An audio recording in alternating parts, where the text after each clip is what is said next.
I'm sorry. But I don't want to be an emperor. That's not my business. I don't want to rule or conquer anyone. I should like to help everyone if possible. Jew, Gentile, black man, white. We all want to help one another. Human beings are like that. We want to live by each other's happiness, not by each other's misery. We don't want to hate and despise one another. In this world, there's room for everyone, and the good earth is rich and can provide for everyone. The way of life can be free and beautiful, but we have lost the way. Greed has poisoned men's souls. That's Charlie Chaplin, playing a Jewish barber disguised as Adenoid Hinkle, a fictionalized version of Hitler, in the 1940s satirical wartime comedy, The Great Dictator. The film's legendary final speech comes in at just under 4 minutes, at 83 lines and 616 words. But even if this were the only spoken portion of the entire film, which it isn't, it would still be 616 more words than Chaplin had spoken in any movie before that time.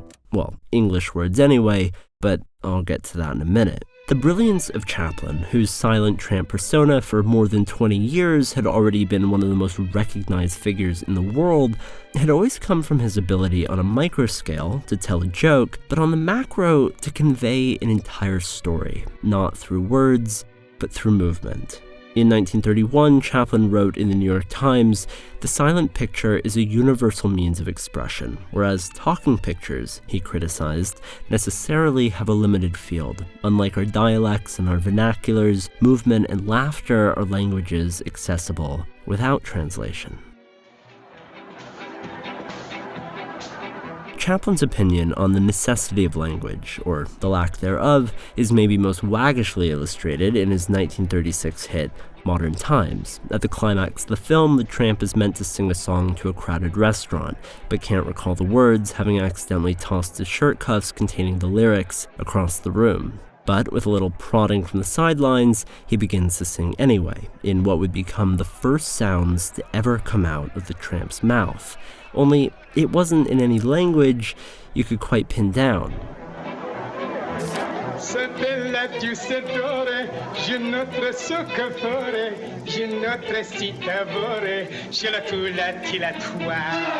Instead, audiences got a nonsensical assemblage of Italian, French, and gibberish. But while Chaplin's words might have been meaningless, his message to the world read perfectly clear, that even in 1936, a decade after Al Jolson spoke the first words on screen in The Jazz Singer, Chaplin could still entertain audiences without a single word of understandable dialogue. Chaplin would ultimately build on this rhetoric 4 years later in The Great Dictator. Despite the film being Chaplin's first full-sound picture, language and dialogue remain about as much targets of Chaplin's ridicule as Germany's politics at the time. After the film's prologue, we're introduced to the real Adenoid Hinkle, delivering a highly performative speech that not only, like Chaplin's nonsense song, is 98% gibberish, but also was entirely unscripted, improvised in Chaplin's mock German of spits, spats, coughs, and the occasional sauerkraut and Wiener Schnitzel. Sauerkraut! This commentary on language, specifically the peculiarities of German phonology and morphology, is carried further in another great gag, where we see Hinkle dictating to his typist. He dictates to her this lengthy, thoughtfully constructed, albeit meaningless, phrase, and the typist hammers out just a couple of letters. He then pronounces a single word, and she begins clamoring away, knocking the carriage return as she goes.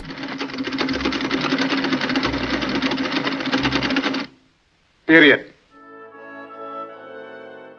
There's just something about the image of Charlie Chaplin, dressed as the personification of fear and evil, performing absurd actions that, as film historian Philip Kemp put it, exerts a fascination far beyond that of the film Chaplin actually made. To see Hitler dancing balletically with a balloon Earth, or admiring himself in a mirror disguised as a filing cabinet, is simply ridiculous, like Chaplin has attempted to cast a spell on a Bogart.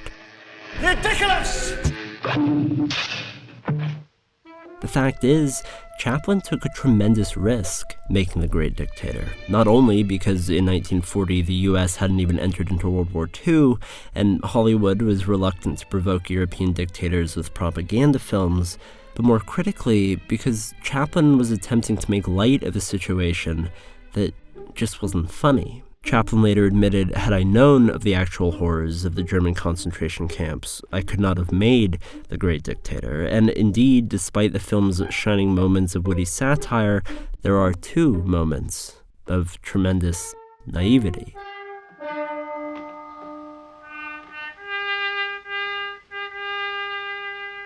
The film's final speech was very much Chaplin's attempt to address the realities of the war head-on. Now, some have criticized the speech for being superfluous to the rest of the film. If you ask me, that's ridiculous. If anything, the rest of the film is superfluous to the speech.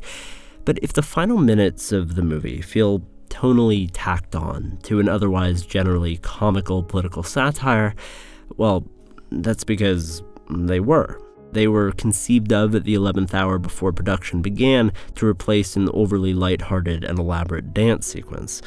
Unlike most of the film, the speech isn't meant to amuse us. Chaplin does not approach the microphone with humor or with great authority, but with apprehension, not as a Jewish barber or as Hitler, but as himself, as Chaplin, using the power afforded to him by the very medium he once resisted to speak to the world in earnest. To those who can hear me, I say, do not despair. The misery that is now upon us is but the passing of greed, the bitterness of men who fear the way of human progress. The hate of men will pass, and dictators die, and the power they took from the people will return to the people. And so long as men die, liberty will never perish. Chaplin spent months drafting and fine-tuning the speech during production. George Orwell later equated it with Lincoln's Gettysburg Address done into Hollywood English. It's affecting, it's thought-provoking, and it's as apropos today as it was in 1940. But notice, too, how much it acts like a counterweight to the speech delivered by Hinkle towards the start of the film. Hinkle's speech is physical, it's expressive, but the words themselves are completely meaningless. You can take them away entirely, and Chaplin's parodying of Hitler's maniacal manner of haranguing the masses remains intact, rooted in Chaplin's signature pantomime. On the other hand, in the final speech, rather than grand gestures, Chaplin's movements are restrained, his expression somber, his eyes fixed, blinking fewer than 10 times across one nearly unbroken take. He seems to be actively resisting the urge to move freely, to move as he has always moved in his films, and it's only at the very end that his passion seems to reach a boiling point, and the impulse to reach out overpowers him.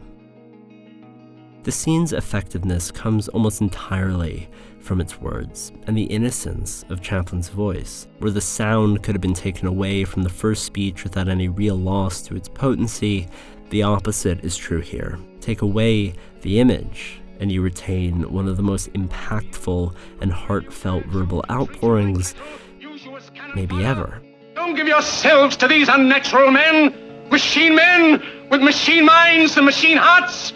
You are not machines. You are not cattle. You, the people, have the power to make this life free and beautiful, to make this life a wonderful adventure. Let us use that power. Let us all unite.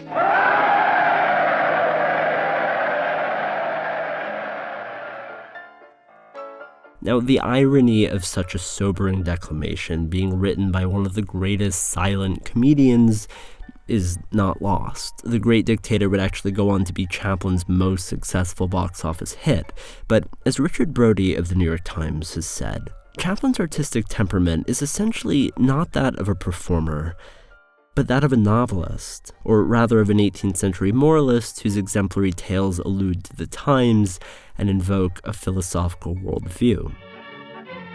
But what amazes me about Chaplin was his resolve to address society's inclinations on his own terms, to attack Nazism when all others feared to continue to celebrate the beauties of silence as an entire industry was growing louder and louder. Even in The Great Dictator, many of the most endearing and enduring scenes are the ones that are quintessentially Chaplin, done with little to no dialogue at all.